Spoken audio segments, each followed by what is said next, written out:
sit-up routine, or is going outside a good thing during these stay-at-home orders if you can get outside and do some sort of exercise? Yeah, so going outside is absolutely a good thing. The virus does not appear to just like hang around in the air. It does stay onto surfaces, like metal surfaces, for up to 8 to 10 hours. So if you're in the park and they have, the exercise setup that they have in the park where you could do push-ups here and pull-ups there and whatever, crunches somewhere else, holding on to those may put you at some risk, holding those bars. But just going out with yourself or one other person who lives in your home. So this is unfortunately not the time to go running with your neighbor who lives somewhere else. It has to be whoever is in your home. Going out for a jog or a walk or run or bike ride is really very good. Organized sports are not because, again, you don't want to be congregating at all. Up here, they've basically closed all the parks because people were not listening to these suggestions by the police and the mayors. So now they've closed all the parks, so you can't do organized sports. But absolutely, as much fresh air as you can get, it's good for your body and it's good for your soul. And I think we're going to see a lot of anxiety and depression if we just stay cooped up, and if we can get out and kind of get our energies back from watching Mother Nature as spring comes, that's going to help us a lot. Yeah, but I definitely agree with you that. And I'm just wondering, I want to hear from everybody on this particular conversation and everything, but it seems to me, and I'll start with you, Doctor, but I want to hear from Scott as well, but it seems to me that, speaking of Mother Nature, that I'm of the opinion, and I've said this on this show before, that Mother Nature actually notices what's going on. So I know that there have been reports that the ozone layer and certain other things, because we're all staying in home and there's less cars and less trucks and less everything else out there, that the ozone layer is clearing up. The ocean is starting to clear up because of less cruise ships out in the ocean and everything. So, I mean, in some ways, I mean, you hate to put it in this kind of terms, but it does seem like Mother Nature is getting at least a little bit of a rebirth into some senses. I've even noticed when I went outside on that walk and everything that even some of the birds seem to be flying at a little bit lower level, because usually they'd be flying higher trying to avoid the humans, but they figured there's not that many humans on the ground, so we can fly at a lower level. So I love what you're saying. I don't know as a scientist about Mother Nature, but I know what I believe as a person, and I'll tell you, she is reclaiming her authority. Because if you look at those satellite pictures, initially over China, they cleared up like nobody's business. It was a dark brown cloud over all of China. Then China shut down because this happened, in January, and the skies were clear. You can breathe in Manhattan like I have not breathed in 50-something years in Manhattan. That's great. India reported that the river that goes by the Taj Mahal is clear and flowing and beautiful for the first time in decades. Like the air, the trees, the water, everything is cleaning up. And part of it is we are being forced to be respectful, I think. But I'd love to hear from Scott. Scott, have you noticed any changes? Well, I haven't been outside that much, but I love what the doctors just said, and I'm going to pay closer attention. It's funny. I remember right after 9/11, you'd go outside and you wouldn't hear airplanes. For like 2 or 3 days, there were no planes in the sky, and it just seemed quieter and more peaceful. And I do have a sense when I'm outside that things are a little bit more peaceful. But I'll have to pay closer attention to Mother Nature when I go for my walk tomorrow. Yes, you can definitely do that. Kenyatta, have you noticed any changes in Lenore? And also, are the young people in Lenore paying attention to the whole what's going on with COVID and everything? Because, like she said, it is impacting young people, but there was rumors there for a while that it wasn't impacting young people as much. So, are your peers paying attention? Some of them, I still see some out because, I'm out, but I wear my mask. I have my hand sanitizer. I have everything on me. But I feel like there has been no violence. I haven't heard of no violence, no shootings. In Charlotte, I haven't heard anything. So this is kind of good, I guess. because it's putting people in the house and everybody's scared, and you ain't heard no violence or anything. She may have a point there, Doctor, because I'm thinking that probably even balance has gone. I'm thinking the balance has even gone down in New York, and New York definitely had a high crime rate, but I'm imagining it's probably. Yeah, that Saturday night knife and gun club is closed.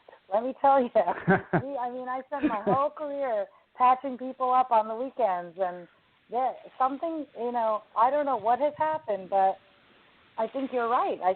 People are afraid. People are indoors. People are not, out and about and drinking too much and making stupid decisions, whatever. But in the surge of the corona cases in the hospitals, we've seen a lack of the normal cases that come to the hospitals, thank heavens, because we can focus on getting the corona patients better and getting back to real life. And maybe the ones who used to be shooting people will stop shooting people. That would be kind of awesome. That would be worth a couple of months of rest, right? Yeah, if we could have that happen, that would be a wonderful thing. If we can have that change in people's attitudes, and maybe this is what is going to take it to have those kind of changes in folks' attitudes and just the way that they are handling things. What other advice would you give people? Kenyana mentioned the hand sanitizers. My dad actually made some homemade hand sanitizer that he's supplied to family members and things of that nature. But and it's very effective. It uses the alcohol and some of the other things. And, of course, I've got the regular hand sanitizer. But what are some of the how effective is hand sanitizing, and what are some of the other things in addition to washing your hands that you are recommending people? And also, when you say wash your hands, some people I know have gone to the point of thinking of it almost as compulsive, obsessive behavior. Like they want to wash their hands like 7 times an hour, and I think that might be going a little bit overboard. But should you be doing it 7 times an hour? It's like what would be considered the norms for washing your hands? So I think hand sanitizer is really effective, particularly if you can't get to a sink with hot running water and soap. The hand sanitizer should have at least 65% alcohol, 70% alcohol. But think about that, how drying that is on your skin, right? So you want to use it correctly but judiciously. Washing your hands all the time, unless you happen to be a doctor or a nurse in a hospital, you should not be washing that frequently. But you should be washing your hands thoroughly, 20 seconds, hot running water, soap. Every time you come into the house, leave your shoes at the door, immediately take off your outer garments, and then go wash your hands real well before you touch anything else. Once you're done on your computer or on your phone, if you've picked up the mail, whatever, come back in, wash your hands. If you've gone grocery shopping, unload the groceries, wash your hands. So it's after you've done something that could potentially have put virus on your hands, go ahead and wash your hands. The reason people are talking about masks is because we tend to touch our faces. If you touch your hand that has virus on it to your eyes, your nose, or your mouth, those are normal entrance pathways for the virus to get in. So wearing a mask, wearing glasses, and washing your hands limits the ability for you to spread the virus to yourself from a surface that you've just touched. And how important is it for everybody to keep their houses immaculate? I'm not going to lie, my house is not immaculate. So how important is it for us to keep our houses immaculate and things of that nature? Because I'm not going to lie, my house is not immaculate. Oh, and I am so glad that this is audio only. That's all I can say about that. But no, you don't have to be immaculate, but you can't be pigpen, right? So you want to keep your house clean, which means the virus will live on your shoes, for example, right? So take your darn shoes off at the front door. Just take them off, put them in the closet, put them wherever you put dirty shoes, and then walk around with your socks on or your house shoes on, wash your hands, clean the surfaces. So you really should be cleaning your kitchen, after every meal that you eat there. Not deep cleaning, but you should be wiping off the surfaces with a bleach-containing cleaner. Same thing with the bathroom. Maybe you should clean your bathroom, every couple of days. Give it a nice wipe off of all the surfaces with a bleach-containing cleaner. If you're sick, so you were talking about your friends who had fevers and chills maybe, or had a cough and thought they were sick, those, if you're using the bathroom after that person, that's a real big area for cross-contamination. So they should either have their own bathroom in the house, or if you don't have that, they actually have to sanitize the bathroom after every time that they use it, because that's an area where that has a lot of hard surfaces where the virus will live on. And I'm really glad to hear that younger people are, for the most part, taking it seriously, because I was having the same conversation with my son, who's home. Everyone's home now because the college is all, let out, and he was having a big discussion on Zoom or something with his friends, half of whom didn't understand why they had to take care of themselves like this. And the reason is you could get sick and you could get someone else sick, and that someone else could be your mom or your dad or your grandma.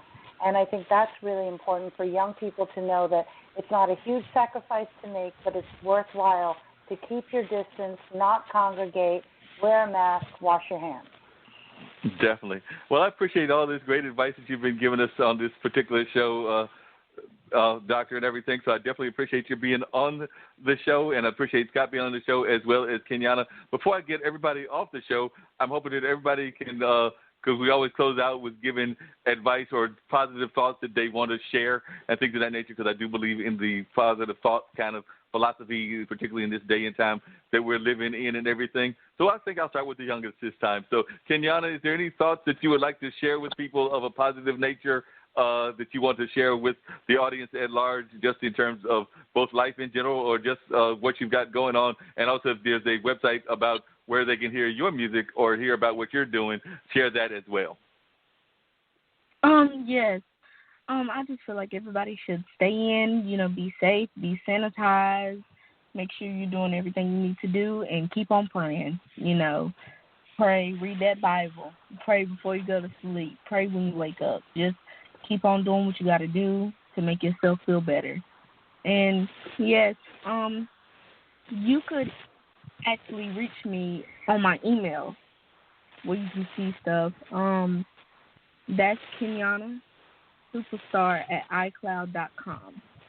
That's my email, and that's where anyone, if they want to contact me or anything, that's where you can reach me. And yes, just stay in, be safe. Sounds great. Appreciate you, Kenyana. And Scott, what's the advice you got to give folks? Definitely tell people how they can get night visions, and definitely got some more cuts. Did not get to the other one this time, but I promise you I will play it on an upcoming edition of the show. But definitely any advice that you want to share with people just about life in general, about what we're going through just in general, whatever you want to share, this is your time. And also tell folks how they can get Night Visions, the CD, and how they can hear your music and where it's available at. Well, first I want to thank the doctor for all the great information. It was very helpful. You can keep up with me. You can go to scottsawyer.net. That's scottsawyer.net, and there's information about how you can get a copy of Night Visions or a download. And I would just urge everybody, not only to take care when they go outside, to be careful, to stay safe, but I would also encourage people because I do think there's a danger of more and more people becoming depressed or feeling isolated. Pick up the phone and call a friend, and or maybe those of us who aren't alone. Think about people that you love, other than immediate family members, and give them a call to see how they're doing. I can tell you that I've received a number of text messages from some of my current and former students asking me, "Are you okay? How are you?" And it makes me feel better. I don't think we're meant to be isolated. The human condition is not about hiding in your home, afraid to go out. So reach out to people who you care about. because it's going to be a while before things